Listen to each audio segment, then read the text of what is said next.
Narito tayo ngayon upang matunghayan ang nakakakilig, napaka-sweet at talaga ng mga nagtitrending na love story ni Kalingap Tata at Ate Marjo. Sa pagpapatuloy ng ating istorya ay nakita nga noon ni Kalingap Tata ang napakaganda at napakasimple na may maganda at nakakaakit ng ngiti na si Ate Marjo. At syempre talagang nabihag agad ang puso ni Kalingap Tata. Kaya naman hindi na nga maalis ang tingin ni Kalingap Tata doon at inaasar na siya ng mga kasama niya na talagang grabe siya makatingin sa dalaga. Inamin naman ito ni Kalingap Tata sapagkat sobrang nabibighani daw siya sa ganda ni Ate Marjo. Kaya naman tinanong agad ni Kalingap Tata kung ano ba ang Facebook o ano ang pangalan ni Ate Marjo sa Facebook nang sa ganon ay ma-add niya ito. Binigay naman ni Ate Marjo ang kanyang pangalan sa Facebook kaya naman naging mag-friend sila. At nung na-search na nga ni Kalingap Tata ang name ni Ate Marjo ay sobrang kinikilig ito at talagang parang hindi na nga nakababa ang mga ngiti sa labi ni Kalingap Tata simula naging friend sila sa Facebook ni Ate Marjo. Okay. Sige, Pwede mo lang ang Facebook. okay lang nakasama ka sa vlog namin. Friend lang naman. Okay lang. At least may... Nakasama Ano ba ka yung sa mga camera? Ano yan? Ano yan? Famous na si Ma'am Marjorie. Oo nga. Marjorie? Maganda talaga siya, bro. Grabe. Okay lang ba nakasama ka sa vlog? Okay, kanina pa. Tata, yung tingin mo. Toto. Ay, nabihag ako. Sige. Pangarap na buhay. Puno-puno ng kulay. Sa isang sulyap mo, ayos na ako. Sa isang sulyap mo, napaibig kami. Doon muna kayo! Doon muna kayo! Doon muna kayo! Bakit? Humingi ako ng Facebook. Ay! Malaman nyo eh! Hala. Sinabi na nga sa akin, paano ko malalaman? Ano ang apelyido, te? Clock 9. Majo lang. Hanapin mo na, tol. Sige, ano? Message mo na agad ngayon para tingnan natin kung mag-reply. Bagal-bagal nyo. Ano po, add po kita. Huwag mong unahan si Tata. Huwag ka na! Huwag mo, may asawa ka baga. Si Tata walang asawa yan. Grabe at talagang nandun din ng mga kaibigan ni Kalingap Tata ng mga vlogger upang i-push si Kalingap Tata kay Ate Marjo sapagkat sino nga namang hindi mabibighani sa kagandahan ni Ate Marjo. Sa tuwing ngiti nito ay parang paulit-ulit na nahuhulog si Kalingap Tata sa kanya. Kaya naman hindi talaga umalis si Kalingap Tata sa tapat ng tindahan nila nung araw na yon. Oh, message mo na. Kinikilig na ako. Ha? Magkakaroon ka na ng love team. Pwede ba? Magkaroon ng love team? Hindi, personal mo na. Huwag mo. Hindi talaga niya. Ha? Baka nag-comment na lang, Ate Majo. Excited? Yeah, I'm excited. I'm very 100%, you know? Very yan, na? Ano may sinasabi niyo naman? Iba. Kalingap Tata, sabi ko magkukulag kami. Sobrang maganda, sobrang Huwag pangit. mo kasi pangunahan si Tata at nag-discuss. Mag-usap kami. Bagay ba kayo? Oo. Maganda, pangit. Kami ang bagay. Hindi kayo bagay, tao kayo. Ba Ate Marjo? See you. Oh, bye-bye na. Bakit inati mo? Matanda ka pa. Yan yung bata pinunta ni Kalingap Rap. Ano yan? Yung pogi. Tas maganda.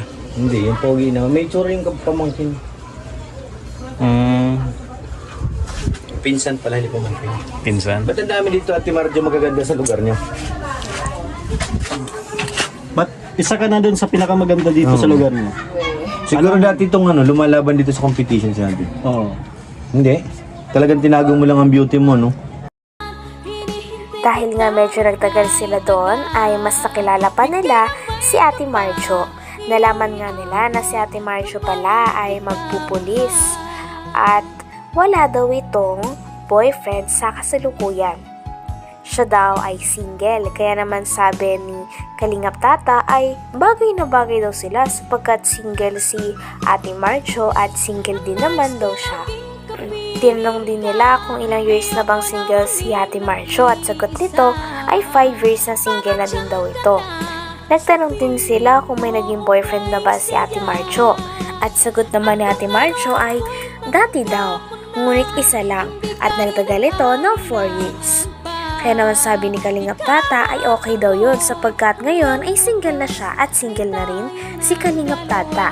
Kaya sana nga daw ay mabigyan siya ng pagkakataon ni Ate Marjo sapagkat gandang-ganda daw siya sa dalaga at hangang-hanga siya dito dahil ngayon lang daw siya nakakita ng isang dalaga na parang nagustuhan niya agad dahil sa dami-dami ng mga babae na nakikita niya ay talagang kay Ate Marjo talaga siya nabighani dahil sa kasimplihan nito at kakaibang beauty. Maganda kasi niya bro. Amin ako, maganda talaga siya. Ano gusto mo? Ligawan mo ba? Hindi, friend lang muna. Pero kung ano, Pero kung may pagkakataon, liligawan mo. bakit hindi? Single naman siya. Single ka. Single ako. Kaya mo ba ang kaliwat kanan na judo karate? Kakayanin Para sa kanya. para sa kanya. Kasi ano yan mga kalingap, pulis. Nagpupulis siya ate, pupulisan na lang kulang. Pulis. Eh sa Vlogger ako, pulis siya. Buhay na yung ano namin, pamilya. Take advantage talaga doon. Sobra na yan. Dapat itigil natin yun. Magkakapulis na tayo ng tuluyan. Ate, tatanungin lang kita isa lang. Kung may pagkakataon ba, may pag-asa si Kalingap Tata? Wala pa nga akong maramdam. Hindi ako nakakaramdam naman. Wala siyang naramdaman. Ha? Hindi, since birth ba wala kang Ganyan talaga kasi. Wala kang naging boyfriend? Meron naman, isa. Isa lang? Ilang taon ka na? Walang basta ng 4 years.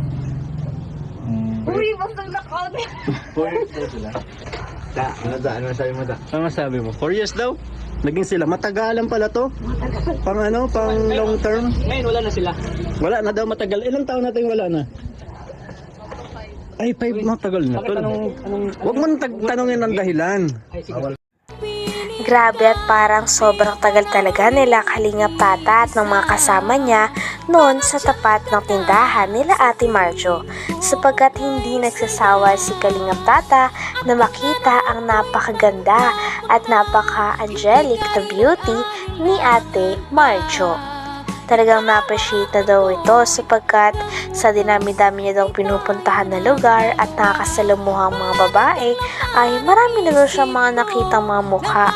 Ngunit ngayon pa lang daw siya na parang napapatulala siya at talagang humahanga sa beauty ng isang babae. At kay Ate Marjo nga lang daw yun. Kaya naman kung bibigyan daw siya ng pagkakataon sa hinaharap ay kung pwedeng ligawan niya daw si Ate Marjo, ay talagang liligawan nito sapagkat gustong-gusto talaga ni Kalingap Tata ang kabaitan ni Ate Marjo, kasimplihan niya at talagang natatanging beauty niya. Kaya naman hindi nagtagal ay hindi na rin nakapigil si Kalingap Tata at sinimulan niya na din na haranahin ang dalaga na si Ate Marjo. At habang inaharana naman siya ni Kalingap Tata ay kinikilig din ito. Alam mo, viral akong humanga sa babae. Oo. Talagang, gandahan talaga ako sa kanya. Okay niya.